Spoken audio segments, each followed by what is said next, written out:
Dozvolite mi da u svojstvu tehničkog organizatora 14. šahovskog prvenstva i kao domaćin ovdje vaš, želim da još jednom sviju vas pozdravim, zaželim vam dobrodošlicu na našoj Kozari i da se osjećate ugodno i da vam zaželim uspješno takmičenje u natjecanju 14. šahovskog prvenstva. Također vam želim i dobro zdravlje vama i vašim porodicama, a u ime organizatora želim da pozdravim pokrovitelja 14. šahovskog prvenstva, gospodina Petra Đokića, ministra rada i boračko-invalidske zaštite.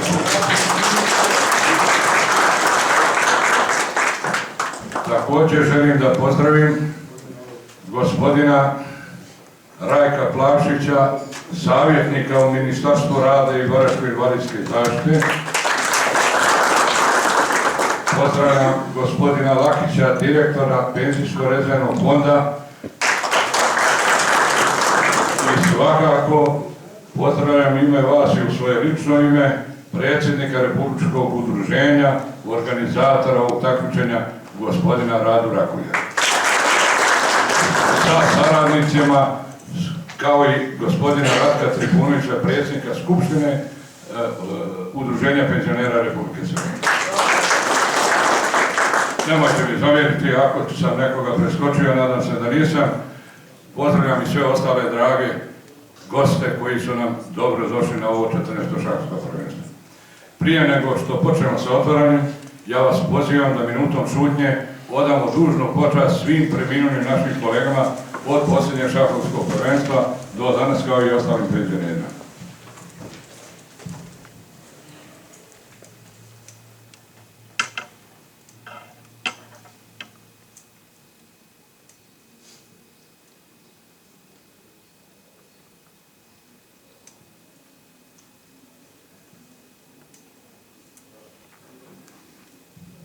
Neka im je večer slava.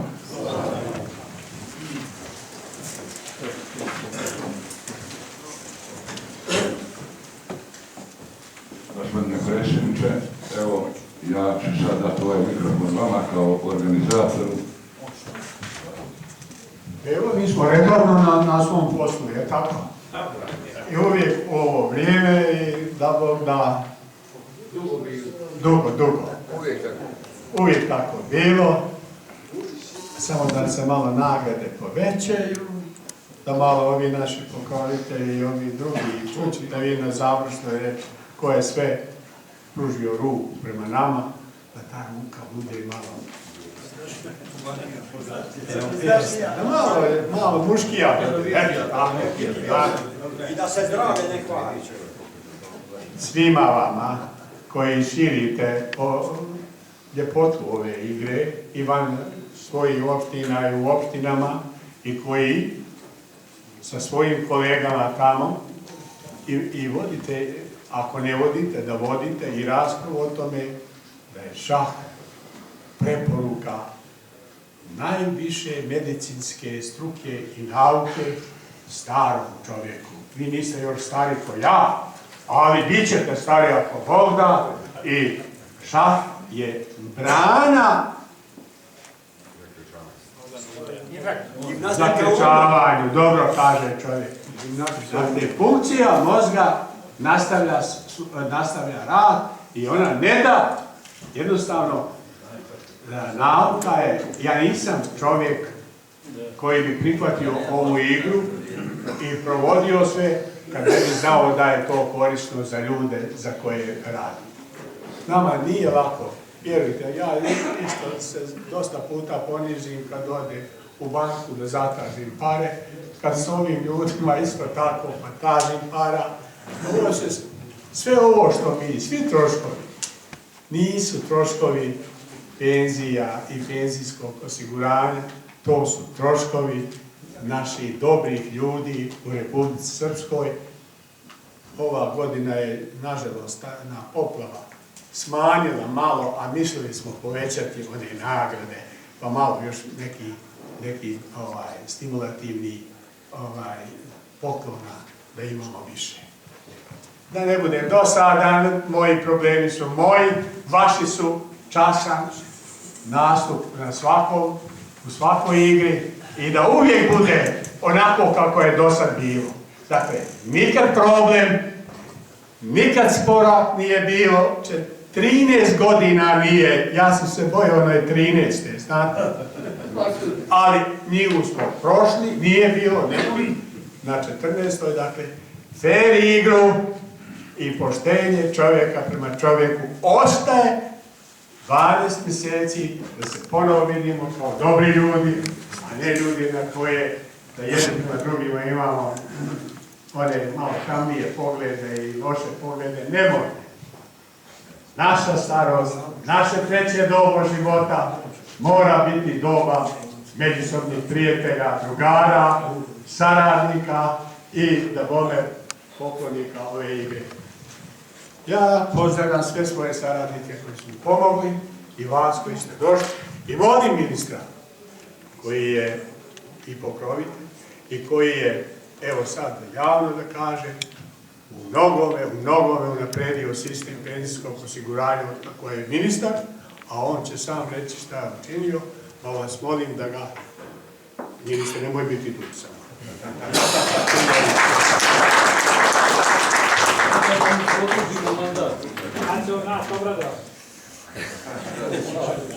Ajde, ako se možeš postaviti.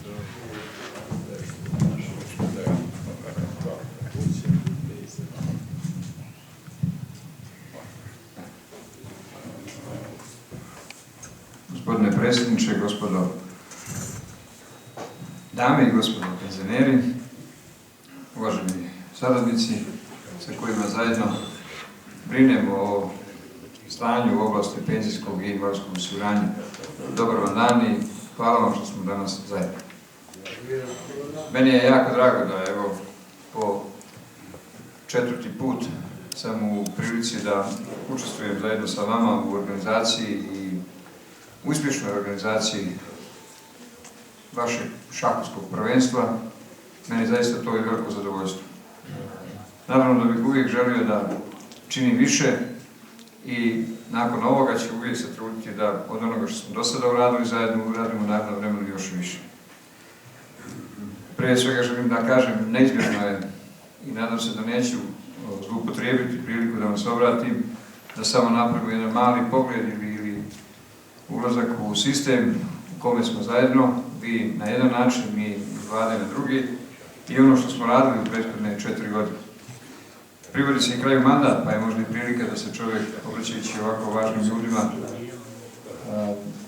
obrati i kaže ono što je bilo najznačajnije u prethodne 4 godine. Mi smo na početku ovog 4-godišnjeg mandata zatekli dosta složeno stanje u penzijskom i invalidskom osiguranju i smatrali smo da ukoliko ne budemo odlučni u provođenju reforme, da bi naš sistem mogao da doživi velike probleme, pa da ne kažem čak i kolaps već tokom 2012. godine. Zato smo tokom 2011. godine, nakon prethodnih konsultacija koje sam imao sa vašim upravnim odborom udruženja, prije svega sa predsjednikom i užim timom saradnika, Ratkom i ostalima, dogovorili da ozbiljno nastavimo i krenemo putem reforme ovog sistema.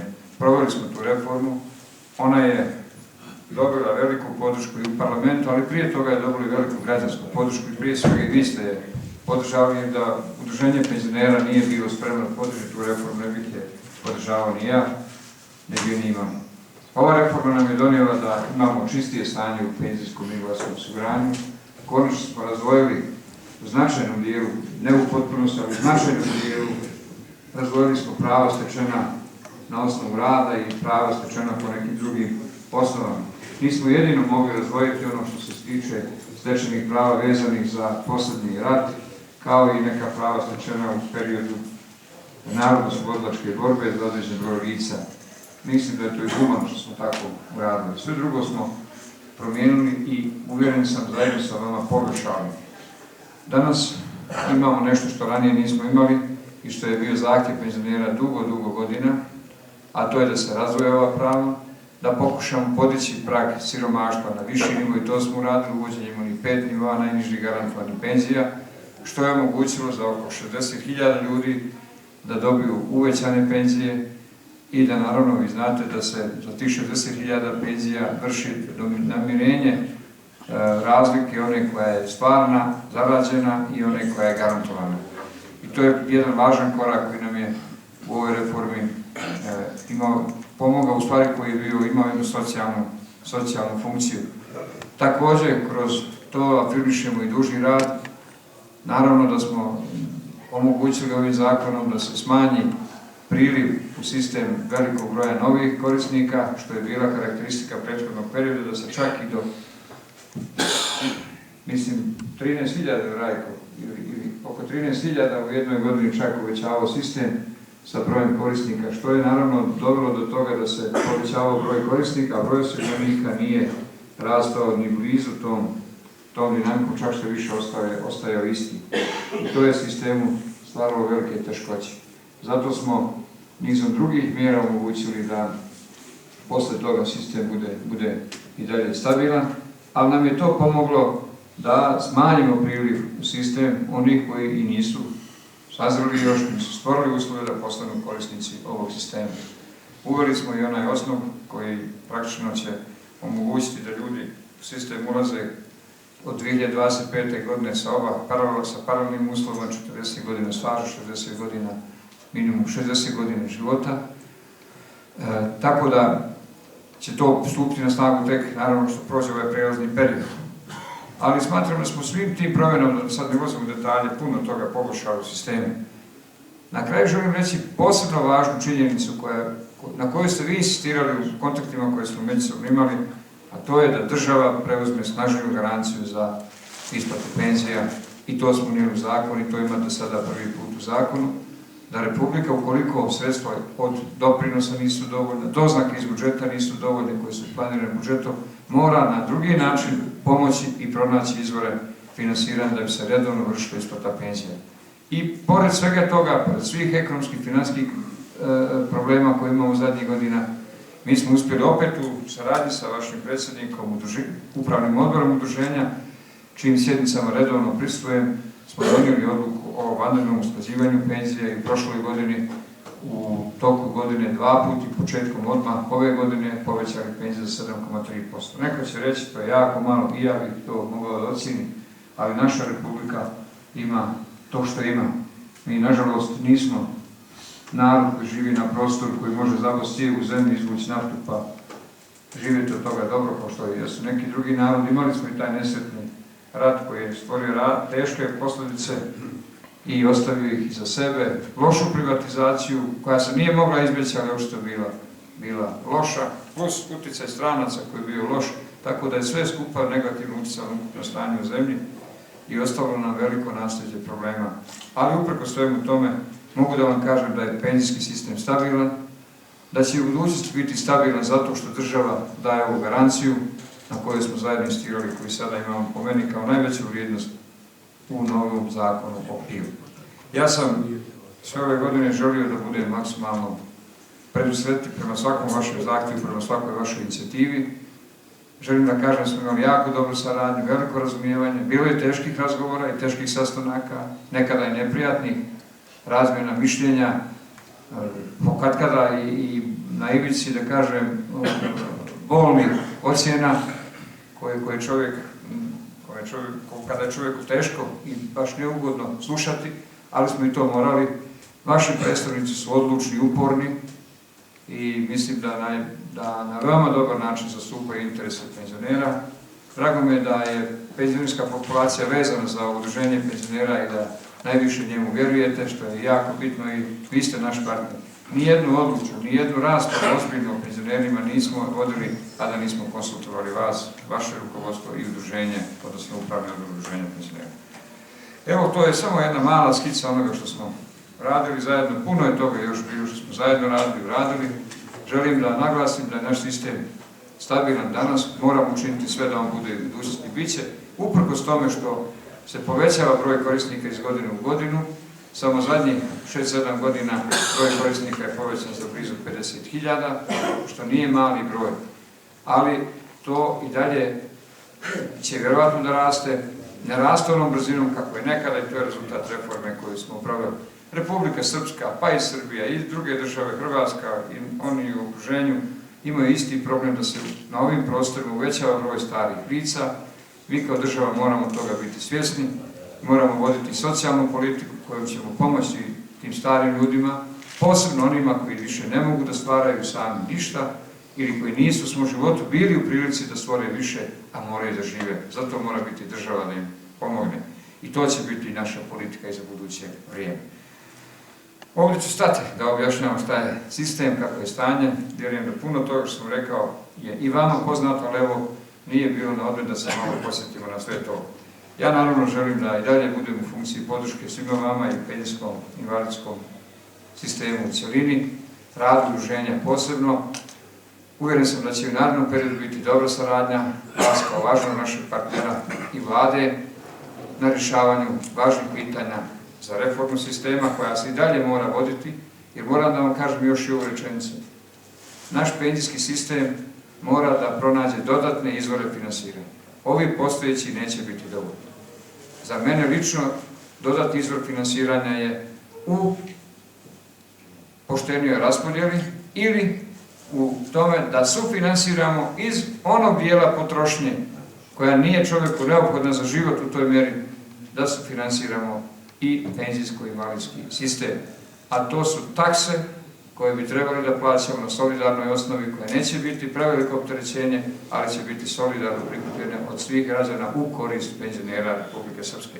Budite sigurni, drugog dodatnog izvora dok se kriza ne smiri ne savlada i znatno ne poveća broj zaposlenih u Republici nema, jer u protivnom naš sistem već tamo pod kraj iduće godine, a možda i prije može zaposliti teškoće, ako ne budemo već početkom naredne godine bili hrabri da povučemo taj potez. A to znači na jednoj širokoj opštoj solidarnosti svih građana ove zemlje da pomognemo za 247.000 ljudi, da nikom ne bude teško, a da sistem bude stabilan, a vi zadovoljni kao korisnici prava u sistemu. To je moja ideja sa kojom ćemo i komunicirati sa javnošću u ovom vremenu, i narednih mjeseci nešto dana, ali na tome raditi kada sve to prođe i predlagati konkretna rješenja da se to usvoji, da postane praksa. Uvjeren sam da će to stabilizovati stanje u sistemu, omogućiti redovnost isplata i blagi, a stalni rast penzija. Također i razni drugi vidovi socijalne podrške treba da se razviju posebno u narednoj godini. Evo, ovdje ću stati, još jednom ću vas pozdraviti.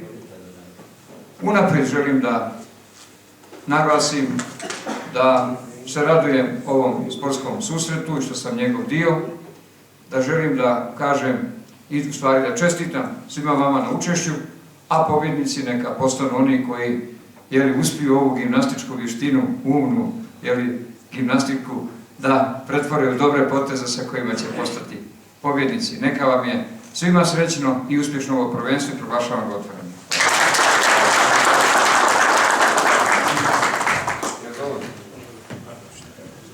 Hvala našem dragom i uvaženom ministru. A ja samo radi vaše informacije da kažem da će suđenje 14. šahovskog prvenstva penzionera Republike Srpske obavljati gospodin Nebojša Radosavljević i gospodin Savo Čelica. Imajući u vidu da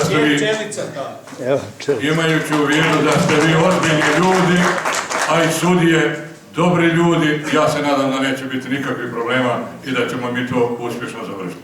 Još jednom hvala lijepa i molim ministra rada i boračko-invalidske zaštite i gospodina Radu Rakulja da povuku prvi potez, a poslije idemo po protokolu. A ne, parovanje. Dobro. Za uslikam, sam malo. Viš, oštajte. Hoćete li, ministre?